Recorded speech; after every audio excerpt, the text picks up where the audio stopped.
just a little bit excited, just a tiny bit. So, today we are talking office makeovers. You guys, I'm so excited about this video. It actually took me a while to complete my office. I don't know if you've noticed, I actually didn't post last week because I was working on this.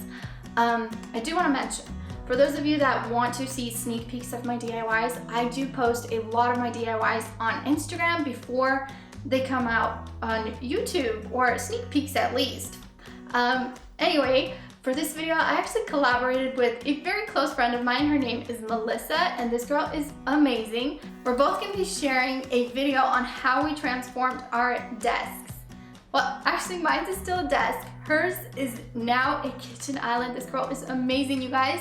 I'm gonna be adding a link for her video as well as where you can follow her. Okay, let's get started with this office makeover. I'm excited. Okay, so here's how the space looked like before. I had my plastic temporary desk against this sidewall over here, and then we had random plywood from future projects stored in here as well.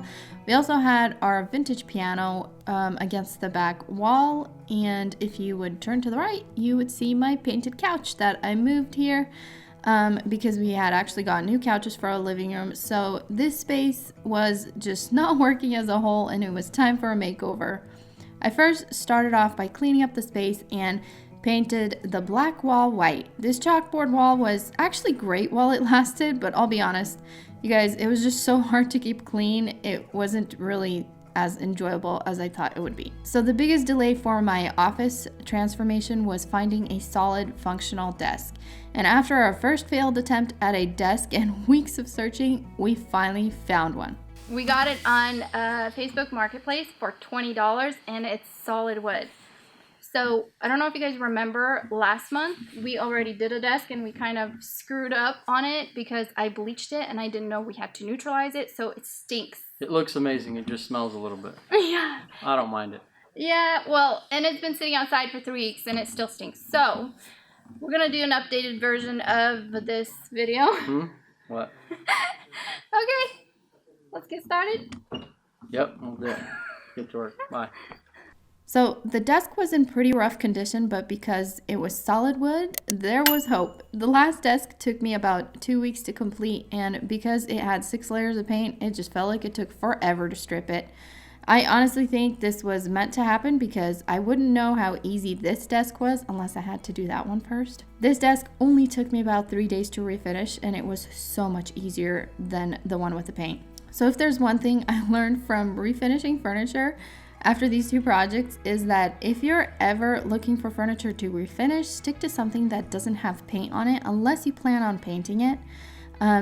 It makes such a huge difference, and it's way faster, way easier, less mess, and you actually don't need as much supplies, so the costs are less as well. The previous owner of this desk actually cut off the legs in the middle, all 4 legs in the middle. But the good news is he saved them all. So we decided with Tony to somehow try and reattach them to the desk. And to do this, we just used a jigsaw and drilled the slanted holes on the legs. We then screwed the legs onto the desk. And I also found these pocket holes sold in the Craig Jig area at Home Depot. They're solid wood, which means we could stain them to match the desk. So I applied a tiny bit of wood glue to them and slipped them right into the pocket hole, and that's it. They were ready to be sanded and stained with the desk. Okay, to strip the desk, I actually decided to try a new furniture stripper.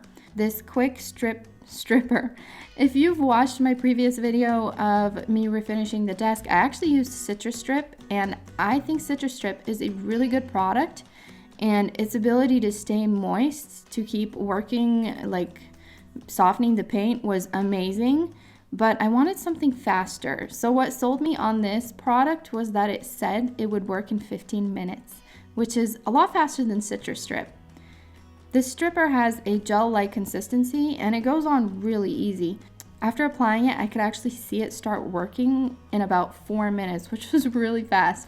I also noticed that it works better if you apply a really nice thick layer, so almost like soaking the area instead of brushing the gel out onto the desk. After about 10 minutes, I was going over the areas that I thought might need more stripper, and the desk finish was actually coming off by just me brushing over it. I mean, this stuff was amazing.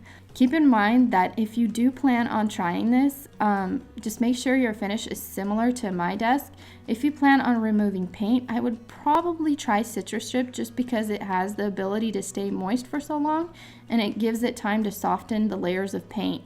Okay, here's how it removes if you apply a thinner layer of stripper. This was my first attempt and it still comes off, but I feel like it just didn't do as well of a job. Here's how it removes if you apply a generous amount of stripper and leave it for 15 minutes. The finish literally slides off. We also found that these metal spreaders worked much better than the scraper tools, I guess because the metal was thinner and it helped kind of like bend to get a cleaner and closer swipe each time. We actually applied 2 layers of stripper and I think this helped clear up the areas that didn't have enough stripper the first time around. Next was cleaning it up. Okay, so I can't say this enough. Whatever you do, be sure to cover your floor with something. This is so important. I learned my lesson the hard way from the first desk. I didn't cover the floor and I kind of ruined it. To clean the stripper, you can actually use a lacquer thinner or in my case, I used denatured alcohol that I had left from a previous project. Tony had this tiny little plastic bottle that I poured my denatured alcohol into to help get it onto the desk. I do think lacquer thinner does a way better job at removing all this gunk. I'll be sharing a little bit more about that later. To remove the nasty gunk, I would pour some alcohol onto it and use a scoring pad to break it up a little bit, and then I would use a paper towel to wipe it clean. Just in case you're wondering, I used 1 whole roll of paper towels, which is so much better than the last project. So it's not bad at all. I ended up going over the desk twice, so once with the denatured alcohol and once with the lacquer thinner to completely remove any residue. And this is when I realized lacquer thinner works way better. I actually ran out of the denatured alcohol and used some lacquer thinner that Tony had in his shop and noticed it gave the desk like a bleaching effect. So here's some areas that I didn't go over yet on the left. As you can see, they're a little bit darker than the rest. And once I apply it and it starts to dry out, you can see it's almost giving like a bleached effect on the wood. How cool is that? This is literally the exact reason I ruined the other desk. I actually wanted to remove additional stain colors and I decided to bleach it. And I didn't know that you're supposed to neutralize bleach, which caused the desk to stink so bad. So that's why I can't use it now. Here's how the desk looked after applying lacquer thinner to the whole desk. If you're going for like a very rustic look, you could literally just sand this down and seal it and it would be perfect. Next was sanding the desk. Honestly, this took more time than it did to remove all the finish with the stripper and clean it. But, you know, it is what it is. I used 120 grit sandpaper and a sanding sponge to get all the small areas. Here's how the desk looked once it was all done sanding. Now it was ready for staining. I've been combining stain colors for a while now and I've been loving this. I used some of this fruitwood stain and the silvered gray to get the color I wanted. I'm not sure if adding the silver helped. I was just trying to tone down the warm color in the fruitwood stain. When I was applying it to the desk, it seemed like the desk had a mind of its own and it was just bringing out its own color. I have no idea what type of wood this is, and honestly, I wasn't really sure what look I was going for, but I was happy it looked good. Next up was sealing the desk. I decided to try something a little bit different for this. Because I knew the top of the desk would be used a lot more, I ended up going with a satin finish for the top and an ultra flat for the rest of the desk. We removed any leftover stain and I used this Ace hardware brush to apply it.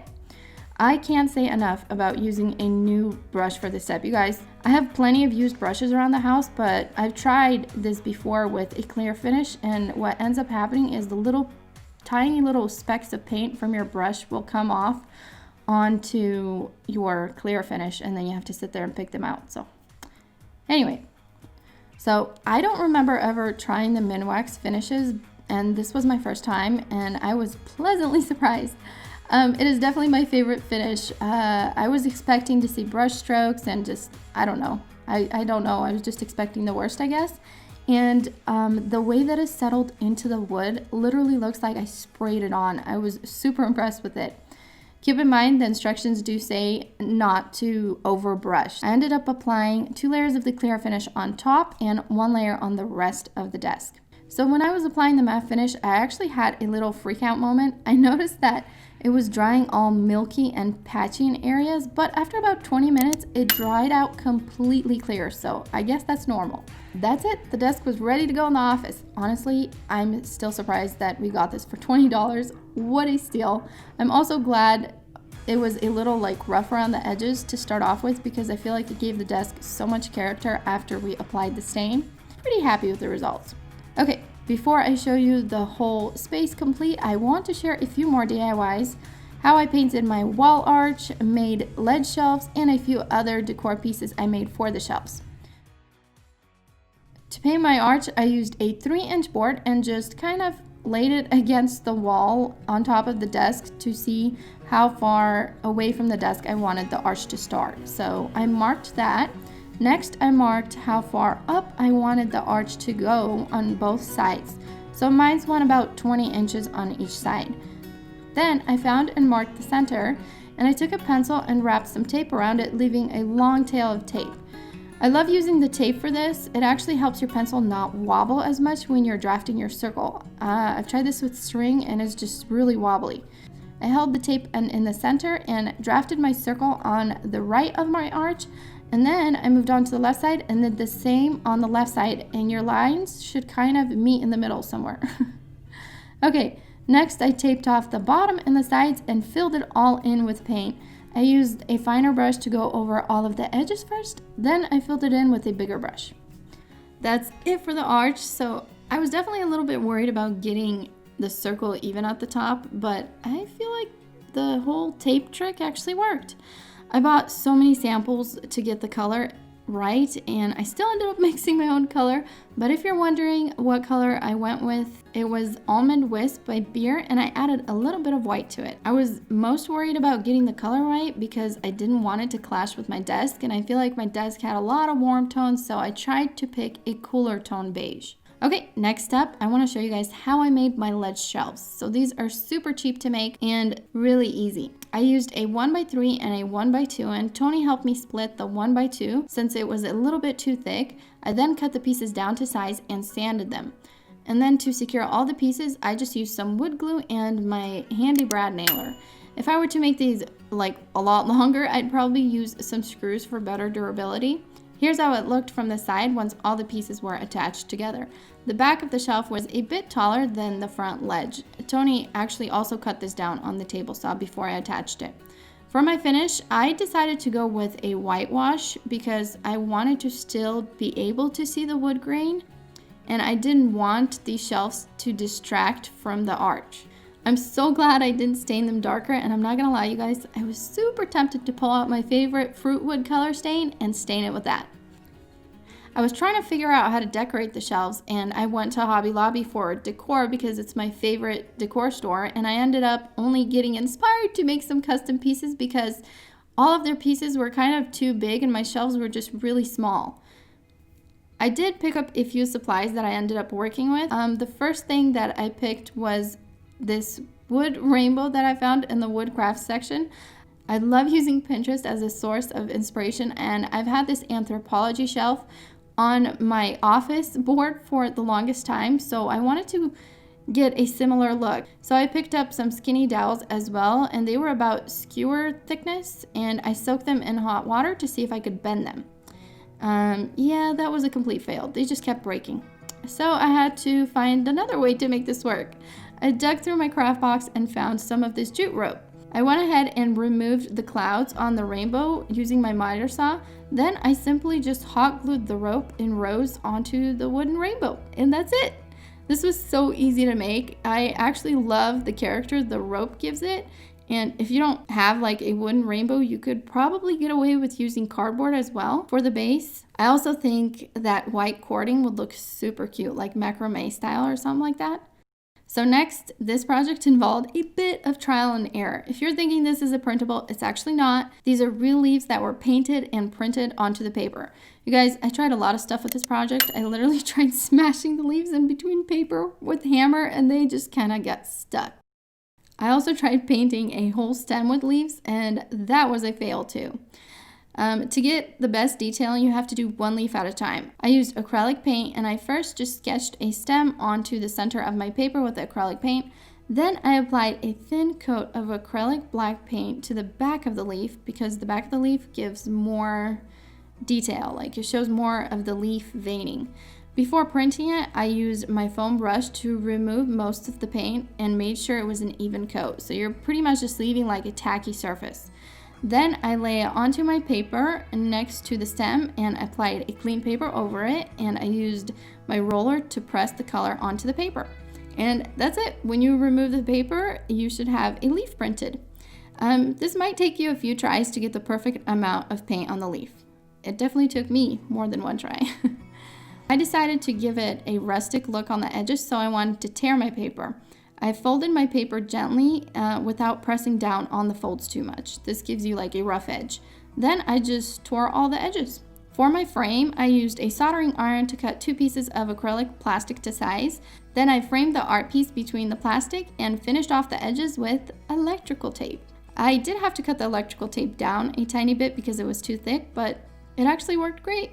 I love how effortless this piece feels. I feel like it gives the shelf interest without being over the top. I also think this would be such a fun craft to do with your kiddos for fall decor. Maybe make some pillows or something too. Okay, last but not least is this sign. I had a similar one on my Pinterest board from probably over a year ago now, and I had planned on purchasing it. But when I wanted to buy it, I actually couldn't find where to buy it. So to make one, I grabbed some of these chipboard letters from Hobby Lobby and some thin balsa wood for the frame edges. I had some plywood left from a previous project, and Tony helped me cut it down to size. You can also probably make this art piece using canvas. That would probably save you a lot of time. Then I painted my letters black and my sign white and stained my wood pieces. To attach the letters, I laid them out onto the wood first, and then one by one I secured each letter with hot glue. And to finish it off, I used some hot glue to attach the frame to the edges as well. Okay guys, here's how the complete space looks. I am so excited to be working out of my new office. I can't even start to tell you guys how refreshing it is to have a complete and functional space to work out of. I hope this inspires you to transform your space. You guys, if I can do it, you can do it. At the end of the day, DIYs aren't perfect and I always have fails, but it's the good ones that make you want to keep going, and I'm glad I could share them with you. We were actually on a tight budget for this space. Here's the breakdown of how much everything cost me. The rug was definitely the most expensive feature in this room, but I feel like it was worth every penny. I love it so much. It gives the room character because I kept everything pretty neutral, and the rug is kind of the only thing that brings pop of color in. It also matches both the piano and the desk, which I feel like is a double win.